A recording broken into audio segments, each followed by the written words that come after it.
Welcome to Roundtable Charlotte with the Charlotte Mecklenburg Library's digital branch. We welcome you today. Thank you for watching. Like each of the roundtables, today we'll address a topic guided by the principles of dialogue and deliberation. Our goal with our beautiful panelists today is to have a really fun conversation, an engaging conversation where we can all share our point of views, share our perspectives, learn more from each other, and for folks watching, you can learn some things as well. Today we're going to be talking about LGBTQIA plus issues and experiences in our community. But first we're going to introduce ourselves. My name is Matt Comer. I'll be the moderator for the discussion today. I'm the communications director for Charlotte Pride, former editor of Q Notes, our local LGBTQ newspaper, and involved in lots of other things. My role today is just to keep our discussion going. I'll be asking some questions, maybe throwing out some thoughts. But before we hop into it, we should really introduce ourselves. We'll start over here and just tell us your name, a little bit about what you do in the community, and then we'll go around the circle. My name's Elliott Royal. I'm a cisgender female. I am a lesbian, dominant lesbian to be more specific. I use she pronouns. And I'm also the food access coordinator for Mecklenburg County Public Health. My name is O'Neill Atkinson. I use he and they pronouns. I'm the director of programs and services with Time Out Youth Center, and I identify as a queer identified male. My name is Nikolai. I use he, him, his pronouns. I identify as a transgender man who's also pretty queer. I'm an intern at Time Out Youth, and I'm also the head coordinator of the UNC Charlotte LGBTQ plus coalition. I'm Heather Vandall-Henson. I'm an HIV case manager at Mecklenburg County, and I'm also the chair of our diversity council. And I identify as a cis female lesbian, she, her pronouns. Thank you all for also adding in how you identified. It's something that I forgot to do when I introduced myself. It's actually an important thing because you can't, we'll talk a little bit more about this, we can't always know someone's gender identity or expression just by looking at them. So I identify as a queer man and use male, he, him, his pronouns. Let's start talking about that, the actual terms that we use within the community to describe sexual orientation and gender identity. You know, we've seen that acronym of our community grow many times over the past 50 years. It started out just gay, and then gay and lesbian, and then bisexual and transgender. And you know, depending on which community you're in, that acronym can be very long. What do you all think about the expansion of that acronym over time? Some people say we have enough letters, don't add any more. And some people say add as many letters as we need. Who wants to start? I'd say add as many letters as we need. If, you know, I mean, we tend to, at least we try to be an all-inclusive community. If that's what we strive for, then we can't say you don't belong, and we're not gonna give a label to that if that's what you want. I also don't think you have to have a label, so I'm easygoing on that one. It's either way, whatever is preferred. I feel like we live in a society that wants us to check off a box, whether that is our gender identity, our culture, our ethnicity, you know, we always need to fit somewhere. So I do think that we are very inclusive. Well, I'll say I feel like my views of the spectrum is very inclusive, but I feel like it's always been embedded in us to fit in somewhere, or to have a category to fit in. Yeah. I've been really entrenched in the LGBTQ plus community for about 7 years or so, so I find it pretty easy to list off all the letters that have been added onto the acronym thus far. And I think that it's necessary to include people. At the same time, though, a lot of cisgender and straight people that I come across kind of struggle with having to remember all the letters. You know, there have been a couple times where I've been talking to folks at different gigs or whatever, and they just they're like, is it GLQB? Yeah. Like, they have a hard time with that. So something that I've been kind of switching to that I think helps is queer and trans community, because both of those are blanket terms, and while not everyone is comfortable with the word queer, I myself am comfortable with it. So I've been using that as just a way to demystify some folks who don't know the entire acronym. You have any thoughts?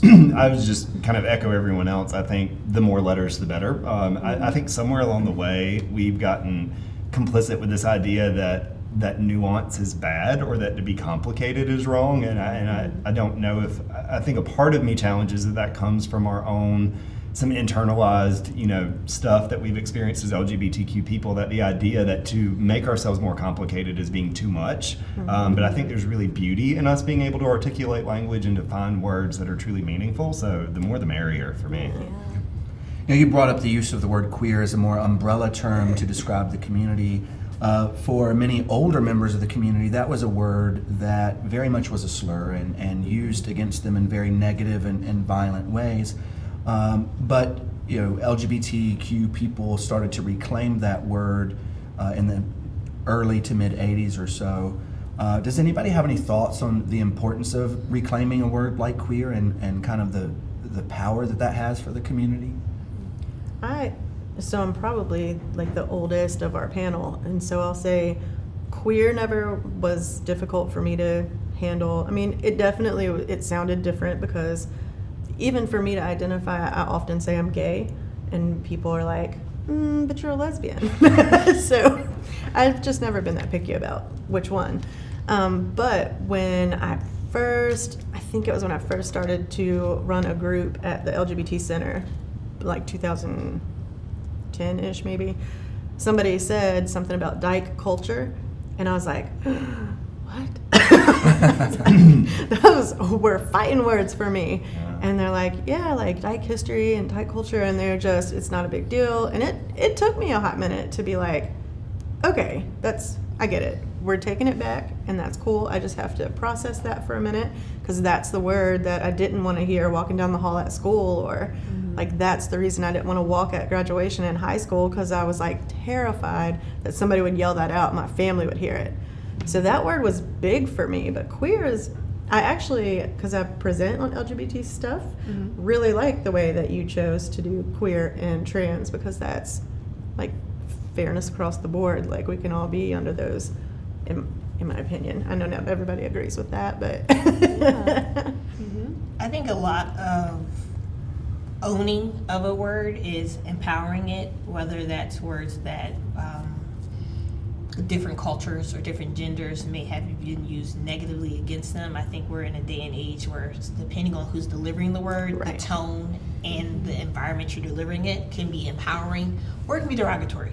So I think that the more that I stand in the way I communicate to people and allow them to be somewhat ignorant in communicating to me, I think the learning curve is when someone said something like dyke, is how you can potentially educate them so that the next time they have an opportunity to have a similar conversation, they're more respectful and courteous of the group that they're having it to. And I think that's a lot of terms across our English dictionary that we should be educating people about. That's true, because when I was new at the county, I had a coworker. We were talking about a new employee that was coming in that some of us kind of knew, and she's like, "Do you think she's a dyke?" And I was like, can we talk about that word? Right, because if you don't talk about it, that same employee can go out into the rest of the real world and they can have a non-talkable moment that may be violent. So, and they truly did not mean any harm by it. They just... That was the word they knew. And they thought that it was interchangeable with like butch or masculine. And so we... I mean, That's interesting. It did take me like, whoa, but we talked about it. Like you said, I mean, I try to be that person as well, to like let you say things that probably aren't great to say to anybody. But it was just the idea that like she really had no idea that was not okay. So I think for me, I vividly remember it was 2007. I was in grad school, and a cisgender heterosexual cohort member of mine was doing a report on the LGBTQ community. And this was just in 2007. And I mean, I remember coming up to her afterwards, and I was furious. I was like, I cannot believe you used queer to talk about this community. And I mean, we had a great conversation. Her parents were queer, and she was like, this is how they identify, and this is the word that I've understood my parents' identity. Like, you can't really tell me that was inappropriate. And I think that has resonated with me for a long time, that, dyke, queer, whatever word that we choose to use, that they are labels that we ascribe onto ourselves, that we don't prescribe onto others. And so I think that's the biggest takeaway, is that queer can be incredibly traumatic or problematic for someone, or for someone else it can be incredibly empowering and validating, and both of those realities can be real. Like, Before we move off labels entirely, for folks who are watching online, we've used maybe some other labels and terms specifically about gender identity that folks may not be familiar with. So I'm sure a lot of people watching have heard about transgender, that label, that word, especially with all of the recent discussions that have happened in Charlotte and North Carolina. But still, a lot of people are not familiar with other terms, whether it be cisgender or whether it be any of the other terms that we might use to describe the gender spectrum. Let's talk a little bit about those labels, and let's start off with just cisgender. Who would like to explain a little bit about what cisgender is? I can. Okay. So cisgender means that the sex that you were assigned at birth matches the gender that you identify as. So if you were assigned male at birth and you feel like you are a boy, you act like you are a boy, and you identify as a boy, you are a cisgender man or a cisgender boy. By contrast, transgender means that you don't identify with the sex you were assigned at birth. That doesn't mean that you identify with the opposite sex, because let's face it, there's no such thing as an opposite sex. It just means that if you are assigned a certain sex, you don't identify with that. You feel like you are actually you perform as a different gender and you identify with a different gender than is typically prescribed to that sex. And there are a few other words within our community that we also use to describe gender. There is non-binary is one of them, and there are others. Can we talk a little bit about that, just so the audience members can hear what those terms are and what they mean? You want to take a stab at it again, or is anybody else? Yeah, if Go you'd for like it. to. Oh, okay, cool. And if any of y'all have anything to add, please do. Non-binary, as I have come to understand it,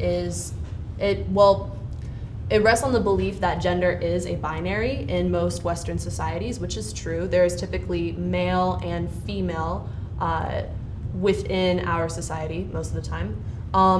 And to be non-binary is to basically shrug both of those, to shrug that binary essentially and say, I don't identify with either of these. I identify within both, I identify outside of both. It's just, you don't feel like you necessarily fit into either box. And that non-binary can be a blanket term for a variety of different gender identities, including genderqueer, gender fluid, bigender, trigender. There's just all kinds of diverse gender identities that fit within the non-binary spectrum. I think just to quickly kind of add, I think the two things that I would add to that is that just because someone identifies as non-binary doesn't necessarily mean that they also identify with the label of trans. I think that goes kind of to your point of you mentioning that you identify as gay, and people sometimes are like, well, actually you're a lesbian. Right. And to me, that's a great takeaway that we need to recognize that these words are going to have different meaning to everybody that wears them, and it's not on us to define those for other people. I also just want to add that it's really important that the word cisgender exists, just like it's important that the word straight exists. The idea is that without those words, what would we say? We would say normal. And that then implies that trans identities or non-heterosexual identities are not normative. And so I think the existence of these words is not to force a label on other people, but to imply that there are multiple types of identities, not an operative identity and a deviant identity. So. And I've definitely learned across the board to because of that experience with the gay and lesbian thing, to let somebody tell you what that label means to them if they choose to label themselves as anything. Because I had an interesting conversation not too long ago from someone who was in the audience of, it was a group of people that I was just doing a quick LGBT 101 situation for. And I said I'm gay, and then later on I'm sure I said lesbian at some point. And she came up afterwards and said to me, I gather that you're not a feminist because when you identify as gay, you inherently kind of take away that the feminist movement was to create their own label. What? And I was like, it's not that deep for me, actually. I do still consider myself to be a feminist. Yep. But just the word is not that serious. I know it is to some people, but I just And never... both are true. Right. It can be really deep for some Right. people and rooted at their core, and for other people, it's a way for you to understand me, and that's it. Yeah. And those are both valid. It was just eye-opening That's to so hear funny. that somebody may take it to that level, because I certainly didn't. Elliott, did you have anything to add? Not specifically about the original question, but I would ask, was there a generational gap between you and the person that? I think that is a component also. Depending on the generation that you've grown up with, also will determine your language that you use to identify anyone along the spectrum. So dyke could be very offensive to you, whereas to me, I may not have the same reaction. Right. Or, the gay and lesbian apparent battle that Right. lady or man was having. So I think generational things that we need to think about. So for example, with pronouns, up until last year, I had never been asked what my pronouns were. And someone asked me, and I'm like, let me do some research on that, so that I'm more educated now, and now that I'm a tool and be able to use to teach other people. But I think that's a new concept that's being introduced also. So there's different generational verbiage that is used within the community. Yeah. Well, one of the reasons we are having this panel discussion today is because it is June, and June is LGBTQ Pride Month. A lot of people are aware of the history of Pride. Some viewers may not be. In June 28th, 1969, people who frequented the Stonewall Inn, which was an LGBT nightlife establishment in Greenwich Village in New York, they experienced a police raid in the early morning hours of June 28th, like they had many times before.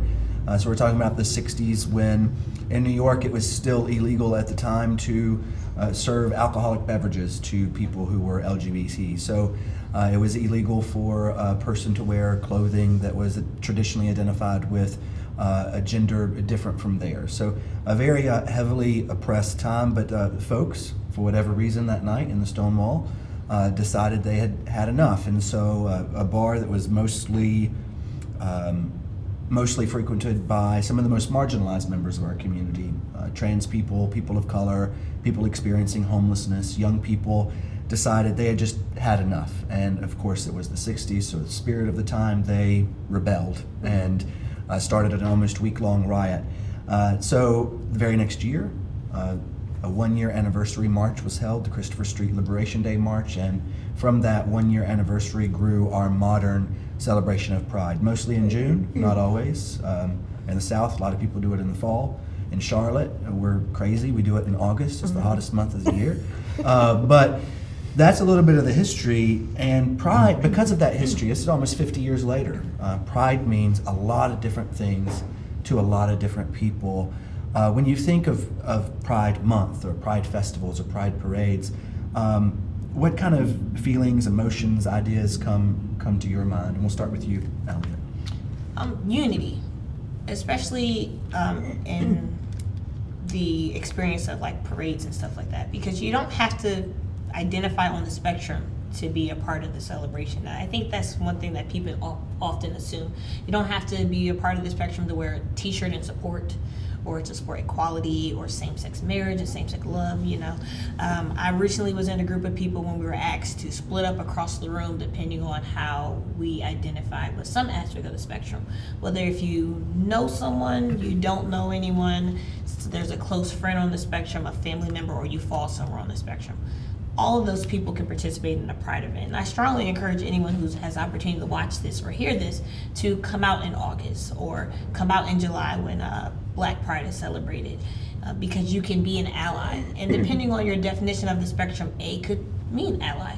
So I think that helps unity and crosses cultures and genders and ethnicities. And I think it's a wonderful, beautiful time. I think for me, when I think back to my first experiences of Pride, being a freshman in college, it was incredibly liberating and freeing to finally recognize. I grew up in Chester, South Carolina on a farm, and moving to Columbia, South Carolina and going to college was my first time really around lots of other people that identified like me, but then Pride was kind of like this critical mass of like all of us coming together. And initially for me it was about the parades and the musicians and just the community, and then through my work actually being able to work professionally as an advocate for this community, I've been able to learn so much more of the rich history that you shared about the first Pride was a police riot, and then in a matter of 2 years a national movement was sparked through these festivals or through Pride related engagements. And so now for me, it's more of a testament to our power, and it kind of reminds me that we're here not more than we've ever been, but we are more connected now than we've ever been, and with that comes an incredible amount of power. And Pride, to me, kind of recenters that power. Mm-hmm. Nikolai? My first Pride, the way I consider it, wasn't a parade. I grew up in Chatham County, North Carolina, in a town with about 6,000 people. And I remember going to high school when I was a freshman and just feeling very alone because I felt like I was the only person in my friend group that identified as not straight, or not even cisgender at the time. Like even then I was feeling like something's not quite right here. And I remember like reading about, or like talking to my friend Ami who lived back in California, and how she had like a gay straight alliance at her school and how she was going to San Francisco Pride and all this stuff. And I was like, man, I wish I had a community like that. And then at the end of freshman year, I'm pretty sure in June actually, because we ended school on June 10th, we had our very first gay straight alliance meeting at Northwood High School. And I'm pretty sure it was the very first gay straight alliance in the county, period. And I remember walking into the room and just like being overwhelmed by the fact that there were about 30 other folks in there in my history classroom, you know? And a great deal of them identified as queer, a couple of them identified as trans. And I remember that feeling because when I walked in, I felt like a weight had just been lifted. Like I could finally just breathe in peace, knowing that there are folks in my school who identified like me, you know? So whenever I think of Pride, I think of that because it's this sort of resistance that exists. You know, there's parties and there's celebrations and all that is wonderful, but there's still those tiny pockets of resistance all over the South. And being welcomed into one of those, you know, 4 years ago in June was just a wonderful experience. I'll always cherish it. What about you? Well, I grew up in West Virginia. Needless to say, where I grew up, we didn't have Pride.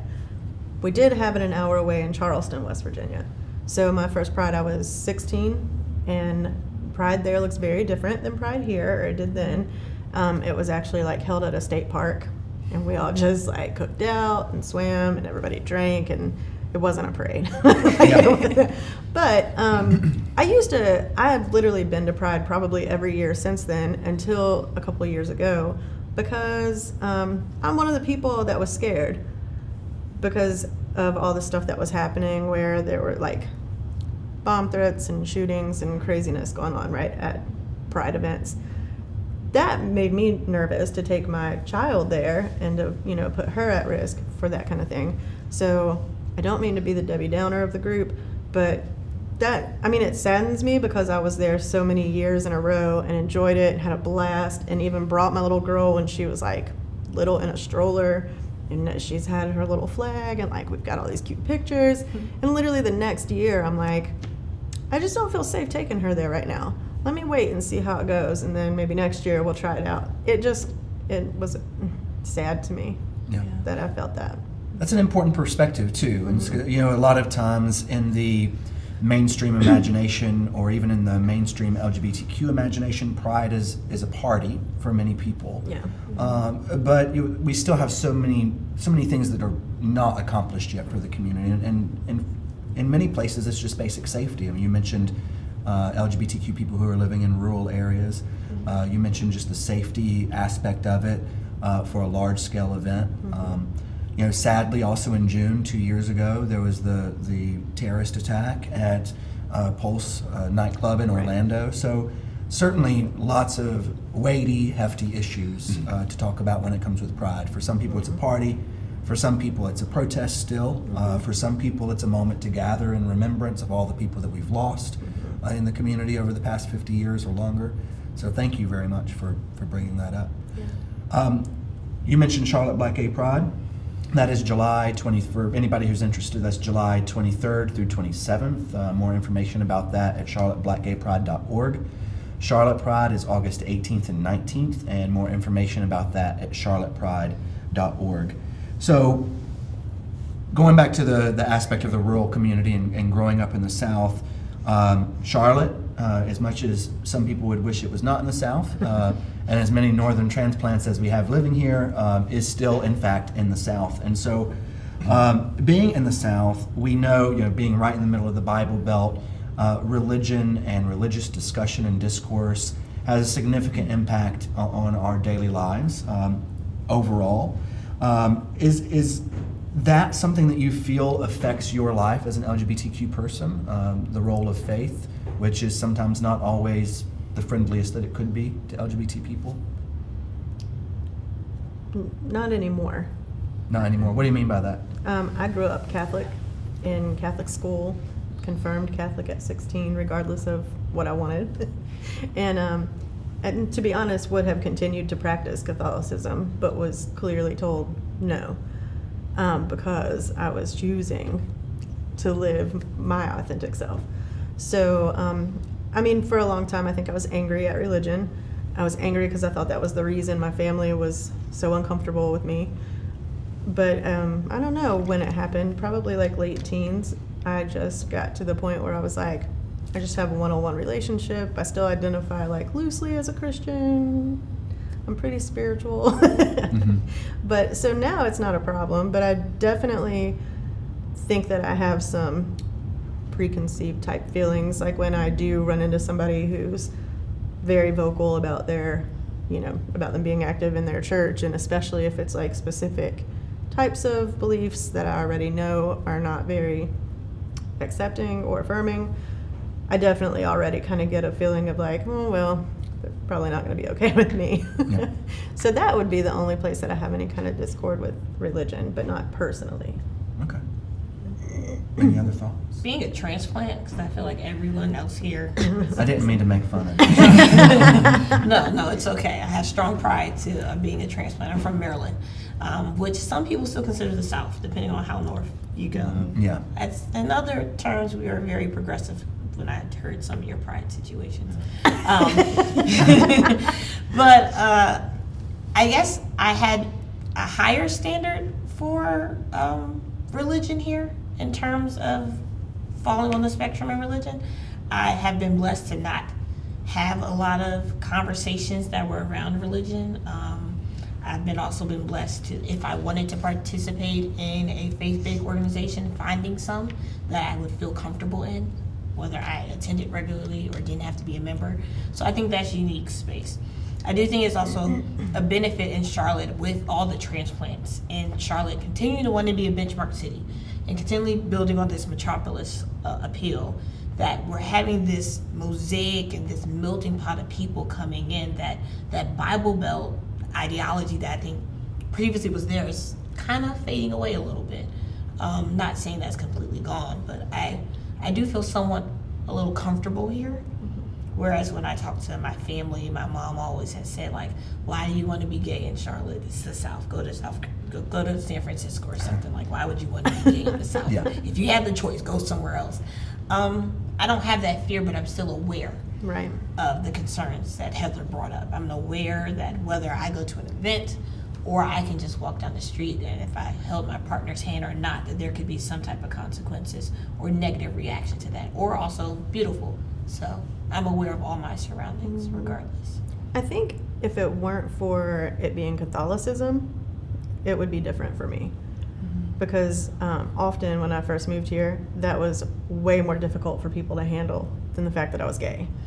So, Yeah. true story. So I feel like if I would have, come here and said, like, I'm gay, but I'm also like Baptist or Methodist or whatever, that I would have been able to find a church to go to that would have been comfortable and affirming. But I've yet to locate a Catholic church that is accepting or affirming. They attempted it. Trinity Lutheran actually attempted to have a little bit of a sister service that was, they were calling it like the lowercase c. Like, Yeah. so they attempted that, and truthfully I don't know if it ever came through for them or not, but I don't know. I've fallen away from wanting to do that anymore. Right. But I just think it would have been different had it been a different religion, a more Sure. acceptable religion in the South. Yeah. Yeah. Good point. I resonate deeply with the, it's harder for folks to grasp that you're Catholic as opposed to gay down here. My family is Lutheran, and I think that it's a lot easier for people to grasp that rather than Catholic. Oh, yeah. But still, there's like, wait, what? Like, you have to get confirmed too? You're Like, a little there's like, too close to Yeah. Catholic for them. yeah, which is weird because like our whole thing is like getting rid of the Catholics or whatever. Right. So my family was very, very religious growing up. I went to church every single Sunday. My dad, he played guitar in the church, and my mom, she was the director of children's ministry at the church, so she had to go early to like get Sunday school prepped or whatever.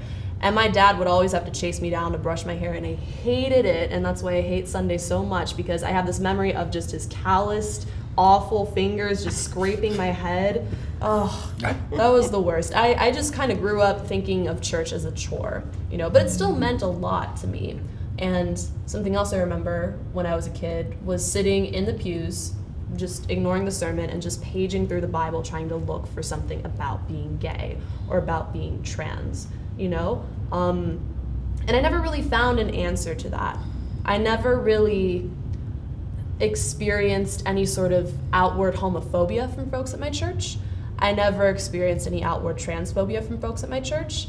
I knew they talked, but it was never really displayed openly for me. So I kind of lived ambiguously in my church for a while. And then we stopped going to the Lutheran church because my mom and dad got a divorce. We started going to another church, and then eventually we just stopped going to church altogether. And then one Christmas, me and my mom and my brother and sisters decided to return to our old Lutheran church.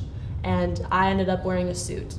And I walked in, and a lot of folks in my old church are very elderly folks, and a lot of them confused me for my little brother and called me by his name instead.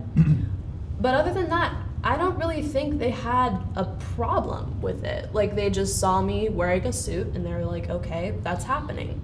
So I don't know. Church and me, it's always been kind of a weird topic because I've never had a set opinion, because no one has showed me a set opinion on what it means to be queer in the church.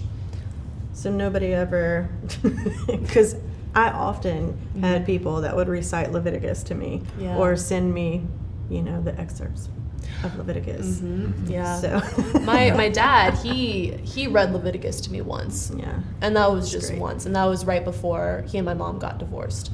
Later in life, he sent me letters saying, you know, I don't care if you identify as a lesbian, because I was identifying as a lesbian at the time.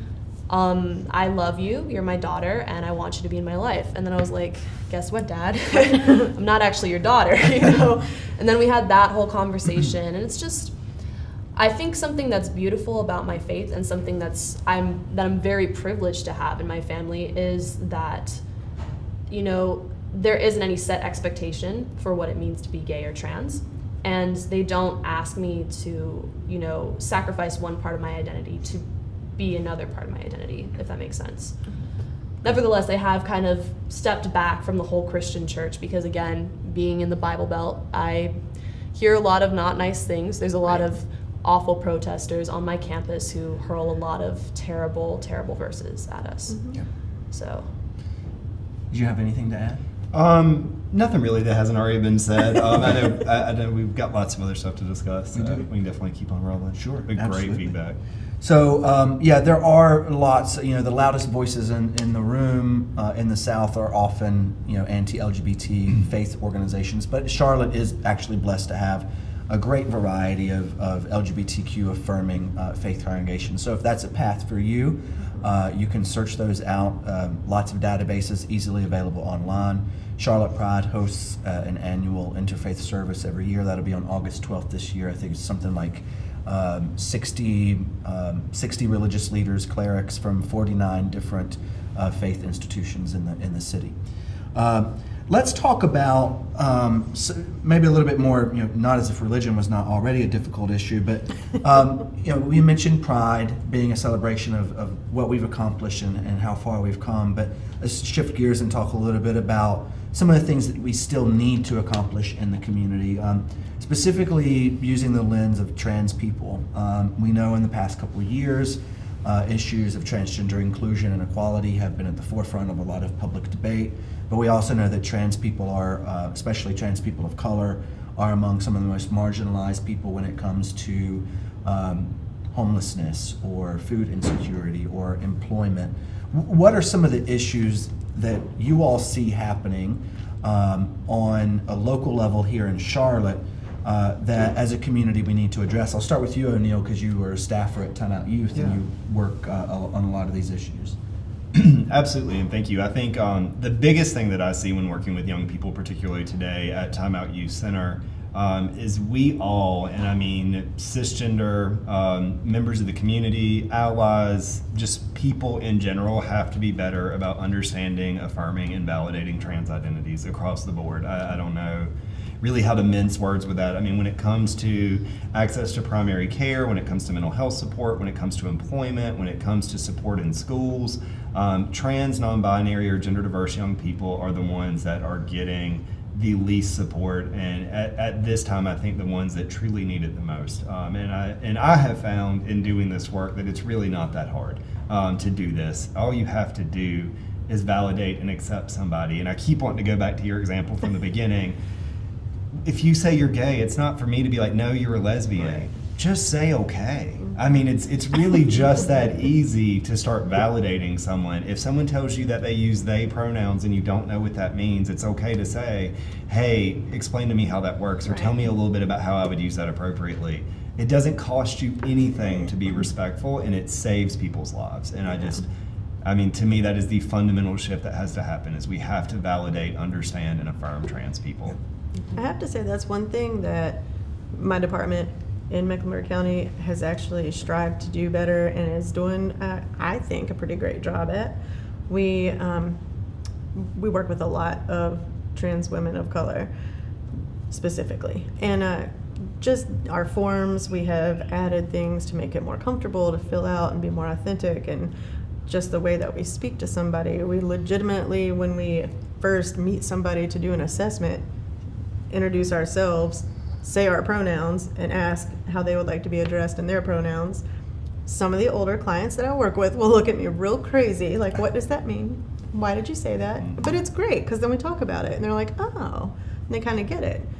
But I would say one thing that is not great, not necessarily the county, but in general, any agency, is people want to check off a box that we've had diversity training, and then they put up all these posters and flags and flyers, and we're affirming and we're accepting and come in, and then none of the staff upholds that. Yep. That's a real problem, because if your front desk person has zero respect for somebody's identity, then take the things down. Yeah. Because that counts. Because we are good back in our area, right? But you still have to go through our registration, and I can't vouch for them. So. And that's why the young people I serve don't make it to see you, is because they walk in and someone's like, yes, ma'am, how can I help you? Right. And they don't identify as a ma'am. They're going to get back in their car, they're going to hop back on the bus, and they are not coming back for an appointment. I mean, and that's not to say that you or the person in the back of the door is not the most affirming and validating person, but it has to be the whole system. It can't just be the people with the care. We've actually gotten to a point where, for me, if I get a new client, our intake worker is actually well-versed and understanding, and so great. And then when I get this person, we schedule, and I just say, hey, just text me when you get here, and I'll come out and get you from the lobby. Just to avoid it, because I'm not sure. Because I'm not sure how people are going to react. So. One of the issues, and I know Time Out Youth Center is working on this issue, is homelessness for young people. You all are working on, you have a capital campaign right now to try to have a transitional housing facility for young people. Upwards of 40%, nationally, 40% of homeless youth identify as LGBTQ. I think Time Out Youth's Housing Needs Assessment found that it was actually in Charlotte upwards of 75% of youth that were being encountered by local service providers identified as LGBTQ. So housing is a significant issue, and we've got folks working on that. But also, just across the board, the LGBTQ community faces higher incidences of poverty that can also affect somebody's just ability to eat on a daily basis. You work with the county on working with food access. Tell us a little bit about the importance of that work. I think if you've never gone hungry, you don't understand what it is like to go hungry. Or if you've never had to open a fridge and not had a meal that automatically put itself together in there, you don't have that experience. And often the conversations at some of the tables I sit at tables with people who are privilege in that category. And sometimes it's harder to plead and represent a population with someone who's receiving my message can't articulate that. And that's something I'm constantly working on. And then when it comes to medical needs, or you are transitioning, a healthy diet goes a long way. It has to do with how attentive I am at work if I have breakfast, how attentive I am at school if I'm learning, how medicine reacts in my body, my health if I'm positive, how my immune system reacts and things like that. So it's multi-layered. And usually the people who are the most food insecure, who they may have a job, they may have kids, they may have a house over their head, but still don't know where the next meal comes from, are also living in those priority areas that don't have great health care. They are employment deserts. Transportation is horrible. There's a lot that Charlotte and other places around the nation, but a lot of work we still need to do, because all of those layers, they all are in the same congregated zip codes. There's 7 zip codes here that are food deserts, healthcare deserts, employment deserts, transportation, education, and have higher rates of homelessness and poverty, and we have a lot of work to do. Specifically with the spectrum, I think that mental illness is not talked about enough either, and sometimes people assume that because you want to take on a different gender identity or preference depending on who you're talking to, that you're mentally ill. I think there's some ignorance behind it. I think there's a lot more work that we can do, and discussions like this and having this platform available is great, and us taking the right appropriate steps so that 75% that can look different. So if my child is at Time Out Youth, that maybe I don't know how to ask he or she or they the right questions or be politically correct to them, I can look at this video and be able to have a better conversation as a family later on. Nikolai, we've talked a lot about young people. You're a student yourself, and what issues do you see facing your peers today in Charlotte? Oh God, how much time do we have? We got enough time. We're gonna definitely want to hear from you on this. Then we'll wrap it up with one more question before we go. I think homelessness is a huge piece.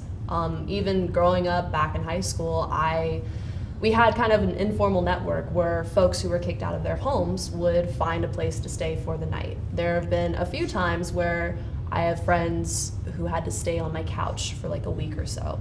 That was a big issue then. It's a big issue now in Charlotte, as I've seen working at Time Out Youth and also being on campus. It's an issue that I've faced personally, and it sucks. I hate it. I think another big issue is trying to figure out how to describe this. It's transphobia specifically within the LGBTQ plus community. Yeah. Transphobia and also racism and misogynoir. Some of the worst transphobia I've ever experienced has been from cis gay men. In this day and age, a lot of folks my age have Tinders or Grindr accounts, and if you put trans in your bio, people go wild. They will ask you all kinds of incredibly invasive questions. They will ask you all about your life story. They will ask you about your genitals. It's really hard, and that can be one of the most, the tamest form of transphobia. There have been situations I've heard about where, folks will go to Gay Straight Alliance meetings and then folks will say really offensive things to them or constantly misgender them even after they talk about, their pronouns being he or him or they or she, sorry. So yeah, transphobia within the LGBTQ community is really rampant, I think. I think it's important during this month of Pride for gay folks, specifically cis queer folks, to think about their privilege. I know it's kind of weird thinking about that because if you've grown up queer, you've likely experienced a lot of oppression in your lifetime, but that oppression is not the same as the oppression I faced for being transgender. I think it's also really important to recognize the sacrifices made by trans people, specifically trans women of color, for the movement.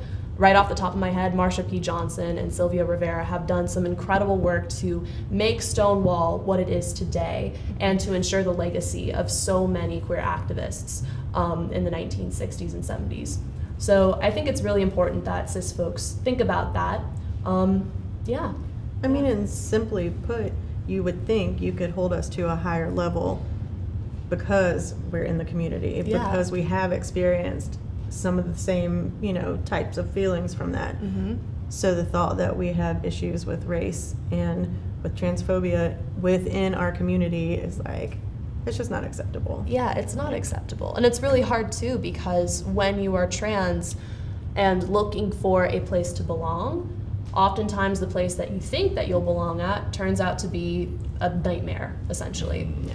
So it's really important to think about that. It's also important to think about racism because, again, cis white gay men have done some incredibly racist things in both pop culture and as I've seen it. So yeah, it's really important, I think, to always be checking one's privilege in the LGBTQ plus community. Thank you all very much for this. We've got just a couple minutes, so we'll end with a fun question. We are hosting this at the Charlotte Mecklenburg Library, so we'll go around real quick, and I'll ask you to name one of your favorite LGBT books or movies, because you can get movies at the library too. Did you know that? And so I'll start. One of my favorite LGBT-themed books is Giovanni's Room by James Baldwin. Who's next? Oh gosh. You stole mine. Give us a second. Yeah. There's so many. I know, I'm just trying to think what I really like. What I would say my favorite is. One of the favorites. Yeah, The first one that comes to your mind. One of my favorites is actually a film that I saw a couple of months ago. The title's in Portuguese, and I'm not going to be able to pronounce that correctly, so I'll just say the English version. Don't Call Me Your Son. And it's about a gender non-conforming kid who finds out that he was kidnapped as a child, and once he finds that out, he returns to his biological family, and they have a really hard time grasping his identity as like a genderqueer person. So it's a really interesting film. It's God, it was shown at a couple festivals a couple months ago, but it's really good. I would definitely recommend it. So if it's at a festival now, maybe, hint, hint, library, you can pick it up when it comes out on DVD. Who's next? I would say the biography of Brandon Tina was probably one of the most pivotal things that I read and then watched to help me understand and like try to close the gap personally so that I could, not be one of the jerks in the community that are, because they don't understand what trans means, they just dismiss it and say it's not part of our acronym. Boys Don't Cry. Yeah. Similar. Yeah, The Boys movie. Don't Cry. First time I saw that movie was way before I probably should be watching it, like everything else in the world. But I think that's pivotal still to watch Yeah, today. absolutely. It was way before its time and still very relevant now. You should read the book too. Biography of Brandon Tina. God, it's very good. So I'll end with, I guess, I was trying to think of something newer, but I'll actually go with an old favorite of mine. One of the first films that I remember not even knowing what I was renting when I got it off of like the big satellite dish, like when we had pay-per-view or whatever. The Tu Wong Fu, Thanks for Everything, Julie Newmar. Yes! Was hands That down was still, phenomenal. like that changed the game for me, and I didn't even understand what I was watching. I was probably like 9 when I rented that without my parents. But you had all these big name stars that agreed to play these roles. That was a big deal. Yeah. Yeah. Yeah. Well, thank you all again for being a part of the panel today. I think we had a wonderful conversation. I know I learned a couple new things, and also learned a couple new things about each of the beautiful people at this table. For those of you watching, make sure to check back with the Charlotte Mecklenburg Library's digital branch for more videos. The Roundtable Charlotte series is a regular video series, and the library is definitely committed to talking about important issues that we face in our local community as a city and a county. We definitely hope to see you in the library. At least a few of the movies and books we mentioned are available for checkout. Just check the online catalog. We'll see you at the library soon. Thank you very much for watching.